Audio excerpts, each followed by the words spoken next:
ہر جنتی کو اپنا ایک قرآن ملنا ہے۔ نبی علیہ السلام نے شاہ فرمایا کہ ایک درجے کے لوگ جنت میں دوسرے درجے کے لوگوں کو ایسے دیکھیں گے جیسے اس وقت ہم ستاروں کو دیکھتے ہیں۔ کچھ علماء نے یہ یہاں تک لکھ دیا ہے کہ وہ شخص جس نے حضرت سلیمان کو قرآن پاک میں یہ کہا تھا کہ میں سبا کا تخت لے کے آتا ہوں، وہ دجال ہی تھا۔ تو سائنس تو نہیں ابھی تک ایکسپلین کر سکی کہ احرام مصر کیسے بنے تھے۔ یہ جو جنت اور دوزخ ہیں مثلا یہ اسی زمین کے ہی کوئی مقامات ہیں یا یہ کوئی اور جہان ہے؟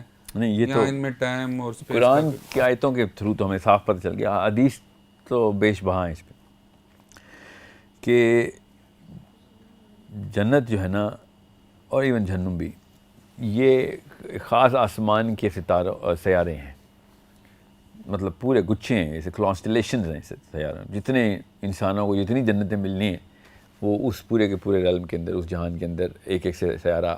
نبی اسلام کی حدیث ہے کہ جو آخری جنتی جہنم سے سزا پا کے جنت کی طرف جائے گا وہ آخری جنتی ہوگا، جو سب کے سب جنت میں جا چکے ہیں۔ جہنم میں بھی جو چھوٹے گناہ کرنے والے تھے سزائیں پا کے جا چکے ہیں۔ یہ آخری بندہ ہے جس کا نام یوحنا ہے، اس کے گناہ کافی تھے، یہ آخری بندہ تھا جس نے دوزخ سے ایگزٹ لے سکتا تھا۔ اس کے بعد جو بھی بچیں گے ان کو ایگزٹ ہی نہیں ملنا۔ یہ مطلب لویسٹ رینک آف جنتی ہے۔ جب یوحنا نکلے گا دوزخ سے اور اس کو جب جنت الاٹ ہوگی تو وہ اس کرے سے، ہماری اس پلانٹ ارتھ سے 13 گنا زیادہ بڑی ہوگی۔ اس کا مطلب ہے ہر جنتی کو اپنا ایک قرآن ملنا ہے، تو یہ پلانٹ ہی ہیں۔ پھر نبی علیہ السلام نے شاہ فرمایا کہ ایک درجے کے لوگ جنت میں دوسرے درجے کے لوگوں کو ایسے دیکھیں گے جیسے اس وقت ہم ستاروں کو دیکھتے ہیں۔ تو یہ صاف ظاہر ہو رہا ہے کہ وہ بھی کانسٹلیشن آف پلانٹس ہیں، کیونکہ ہمیں جوپیٹر کیسے نظر آتا ہے؟ ستارہ ہی نظر آتا ہے نا ہمیں، ٹھیک ہے؟ مرکری، وینس، مارس، ہمیں ستارہ نظر آتا ہے۔ تو اس وقت بھی جنت میں اسی طریقے سے پورے ایک جہان کے اندر جنتی پھیلے ہوئے ہیں اور ہر ایک کا اپنا اپنا ایک سسٹم ہے جس کے اندر وہ رہ رہا ہے۔ سو قرآن پاک میں اللہ تعالیٰ نے جنتیوں کے بارے میں کہا کہ آسمان جنتیوں کے لیے اپنے دروازے کھول دے گا جب دنیا سے قبر سے نکلیں گے لوگ، تو جنتیوں کے لیے دروازے کھل جائیں گے، اور دوزخیوں کے لیے آسمان اپنے دروازے نہیں کھولے گا، ٹھیک ہے؟ پھر اللہ تعالیٰ نے یوم تبدل الارض غیر الارض کہا کہ وہ یہ زمین نہیں ہوگی جہاں پہ سارا واقعہ ہو رہا، اللہ تعالیٰ کسی اور ارض کو یہاں سے ریپلیس کریں گے، کیونکہ یہ والا پورا آسمان تو لپیٹا جا چکا ہے۔ پھر کچھ اور نظام چلے گا ادھر، کسی اور طریقے سے یہ سارے کے سارے لوگ ہم اس ڈیمنشن سے دوسری ڈیمنشن میں انٹر ہوں گے جو قبر کی ڈیمنشن ہے۔ وہاں سے جب اٹھیں گے تو میدان ہی کچھ اور ہوگا، مطلب وہ ارض ہی کچھ اور ہوگی، وہ اللہ تعالیٰ اس کو ریپلیس کر چکے ہوں گے۔ ادھر تو تباہی مچ چکی ہونی ہے جو بھی ہونی ہے۔ اور مثلا اس کا بگننگ کا تعلق ایک انداز سے اینڈ سے بھی ہے۔ جی بگیننگ کا تو اسی لیے تو آپ سے کہا کہ اینڈ میں جو آخری آفت یاجوج ماجوج کی ہے وہ بھی ڈائریکٹ سورہ ہجر میں نا اللہ تعالیٰ نے جس مٹی کا ذکر کیا ہے آدم کو بنانے کے لیے، وہ والی مٹی کا بہت غور سے سمجھیں، وہ دنیا کی مٹی نہیں ہے۔ تو جو اس مٹی کی کیپیبلٹی ہے نا وہ کچھ اور ہے، اور اس دنیا کی مٹی کی کیپیبلٹی کچھ اور ہے۔ وہ کالی مٹی ہے جس کا اللہ تعالیٰ نے گارے والی کالی مٹی کا ذکر کیا، جس سے آدم کو اللہ نے بنایا۔ یہ قرآن پاک اس طریقے سے بتا رہا ہے۔ امیزنگلی سورہ کہف کے اندر بھی ذوالقرنین جس جگہ پہ گیا ہے وہاں پہ وہی لفظ استعمال کیا اللہ تعالیٰ نے کہ وہ جس مٹی کے پاس گیا ہے وہ کالے رنگ کی مٹی تھی۔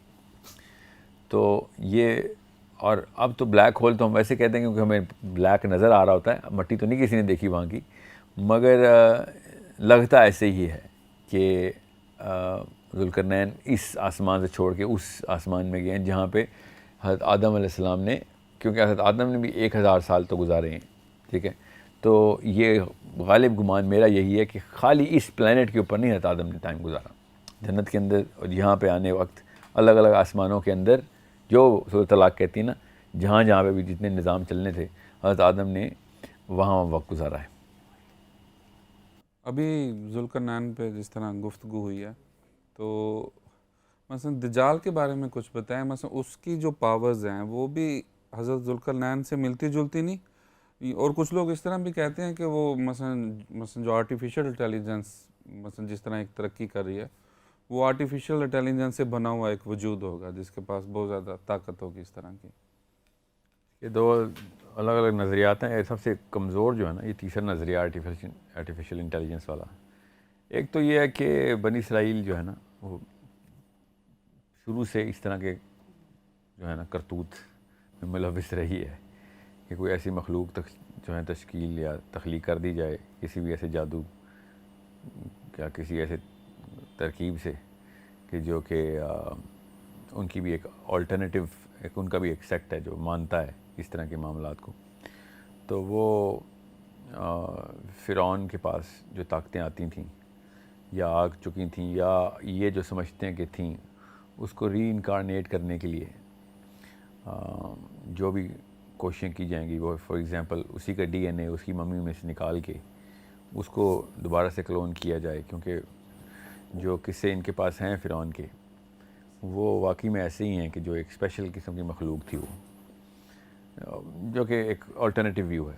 میرا اپنا ویو تو یہ نہیں ہے بہرحال, کیونکہ بنی اسرائیل کی ہسٹری بھری پڑی ہے حضرت سلیمان کے دور سے, حضرت داؤد علیہ السلام کے دور سے. حضرت سلیمان کے پاس کافی علماء کرام نے یہ لکھا بھی ہے کہ یہ جو سیکنڈ ٹیمپل بنا تھا حضرت سلیمان نے جو بنوایا تھا تو اس کے لیے کچھ شرائط رکھی تھیں, اور کچھ علماء نے یہ یہاں تک لکھ دیا کہ وہ شخص جس نے حضرت سلیمان کو قرآن پاک میں یہ کہا تھا کہ میں سبا کا تخت لے کے آتا ہوں وہ دجال ہی تھا, اور وہ جس نے ٹیمپل بنایا تھا وہ بھی دجال ہی تھا, کیونکہ اس کی شرط ہی ایسی رکھی تھی حضرت سلیمان نے کہ یہ محل تو بنے گا, یہ ٹیمپل تو بنے گا, مگر اس کی بننے کی آواز نہیں آنی چاہیے, ایک بھی کسی بھی چیز کی آواز نہیں آنی چاہیے. بڑی سخت شرط تھی, فزکس کے لاز کے اگینسٹ شرط تھی کہ کیسے آواز نہ آئے.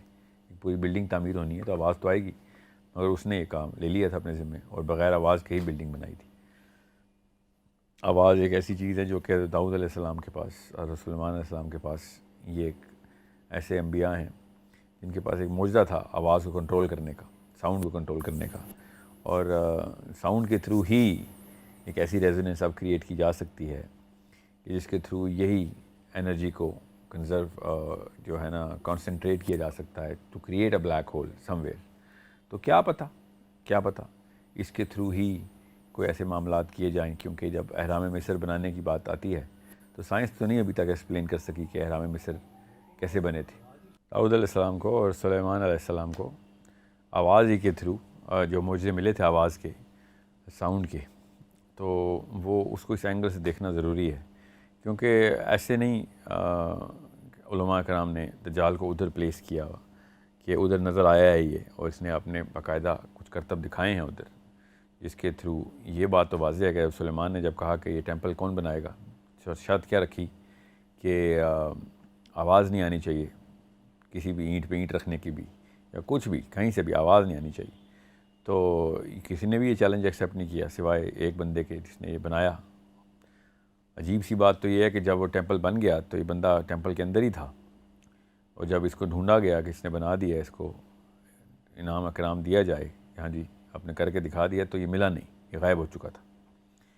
تو یہ ایک چھوٹا واقعہ نہیں ہے, یہ بہت بڑا واقعہ ہے.